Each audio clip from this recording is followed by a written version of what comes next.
Antoine Villeneuve, bonjour. Bonjour. Bienvenue au Buzz Media Orange Le Figaro. Alors vous êtes le directeur général du pôle télévision de Lagardère Active, plus connu pour la chaîne de la TNT Gulli, chaîne qui était jeunesse et qui maintenant est familiale, et on va s'en expliquer. Alors vous avez réussi un petit exploit le 4 octobre dernier avec le film Garfield, le deuxième épisode. Vous avez battu votre record d'audience, 1,3 million de téléspectateurs, et surtout ce jour-là, vous avez battu France 2, vous étiez la 4e chaîne nationale. Il y a eu quelques tensions avec votre autre actionnaire France Télévisions?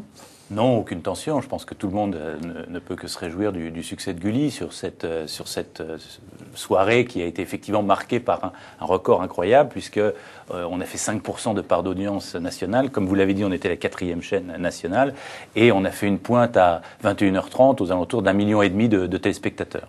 Alors c'est la voie à suivre, c'est-à-dire avec des films grand public, des films familiaux? Oui, je crois que c'est la voie à suivre. On voit bien qu'il y a une logique entre notre grille de journée et du mercredi, du samedi et du dimanche, qui est plus consacrée évidemment aux enfants, et puis les soirées qui de plus en plus sont consacrées à un public familial, c'est-à-dire les parents plus les enfants, mais aussi pourquoi pas parfois les parents tout seuls. Je crois que ce qui est important aujourd'hui, c'est de voir que Gulli devient une véritable alternative aux autres soirées sur les autres chaînes, comme les autres chaînes. Mais ça veut dire que quand on est une chaîne de la TNT, on n'a pas des moyens extensibles, on fait des coups comme ça une fois de temps en temps, où vous allez vraiment mettre le paquet sur le prime?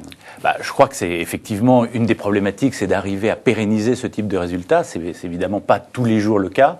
En même temps, on travaille aussi pas uniquement sur le prime time, mais aussi sur l'avant-soirée.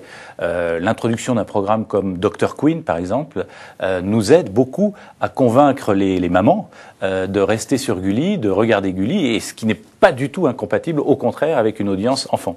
Alors Gulli multiplie les initiatives en ce moment pour la fin de l'année. Alors il y aura des chaînes éphémères, c'est un nouveau concept, ça va être la chaîne du Père Noël. Donc pour la fin de l'année, ça sera sur CanalSat, et vous avez ouvert un parc d'attractions, le Gulli Park à Brie-sur-Marne. Quelle est la logique? C'est une diversification, il faut diversifier autour de la chaîne. Alors, qu'est-ce qu'il faut faire? C'est vrai que Gulli, pour nous, c'est déjà beaucoup plus qu'une chaîne. Alors, on vient de parler du succès de la chaîne, effectivement, mais au-delà de ça, il y a un véritable univers, il y a une véritable destination de divertissement familial qui est en train de prendre corps. Et c'est très important pour nous parce qu'on s'aperçoit qu'on peut tout à fait transférer les valeurs qui ont fait le succès de la chaîne dans d'autres contextes. Et donc, du coup, ce partage entre les parents et les enfants, les valeurs aussi autour de la citoyenneté, de l'environnement, d'une alimentation saine, tout ça peut également trouver sa place dans d'autres applications de la marque. Et le Gulli Park, c'est typiquement ce qu'on Qu'est-ce qu'on peut attendre d'autre dans la diversification? Alors, il y a déjà beaucoup de choses, puisque le site marche très bien. C'est le premier site jeunesse en France. Les applications iPad, iPhone marchent très très bien, puisqu'il y a 210 ou 220 000 applications téléchargées aujourd'hui. La télévision de complément de rattrapage replay marche très fort aussi, puisqu'il y a 5 à 6 millions de streaming de vidéos par mois.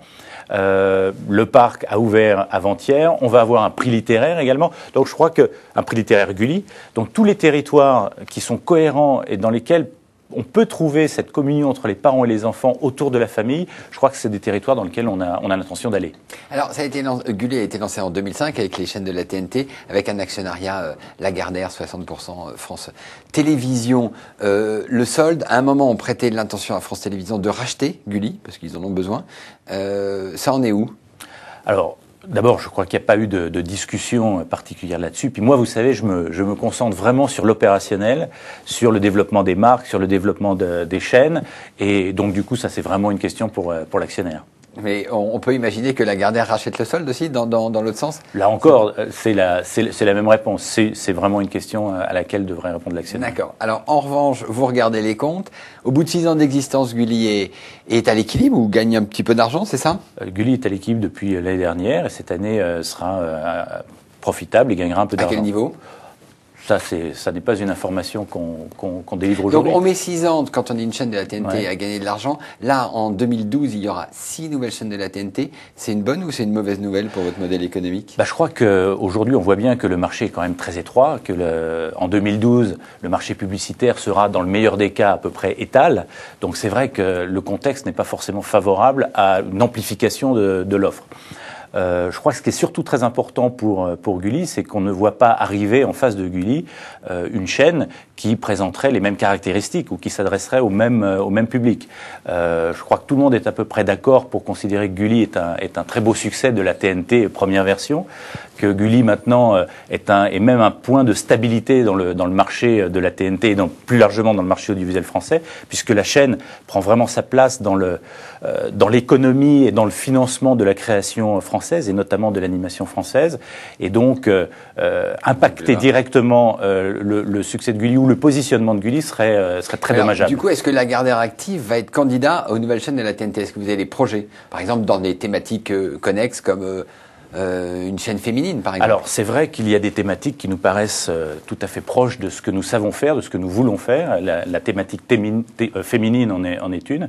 Et nous allons regarder ce que nous pouvons faire dans ce domaine-là. Vous avez déposé un projet au CSA? Alors, nous verrons. Mais aujourd'hui, ce qui est le point crucial, c'est vraiment de regarder quel est le modèle économique pour cette chaîne. Je crois que l'envie, tout le monde peut l'avoir. Et donc, nous, comme les autres, et sur cette thématique en particulier, mais aujourd'hui... Vous pourriez travailler avec la rédaction de Elle, par exemple? Alors après, il est possible de trouver des synergies à l'intérieur du groupe, mais ce qui est surtout important de trouver aujourd'hui, c'est le modèle économique. Très bien. Antoine Villeneuve, je vous remercie et nous nous retrouvons demain avec un nouvel invité. Merci. Merci.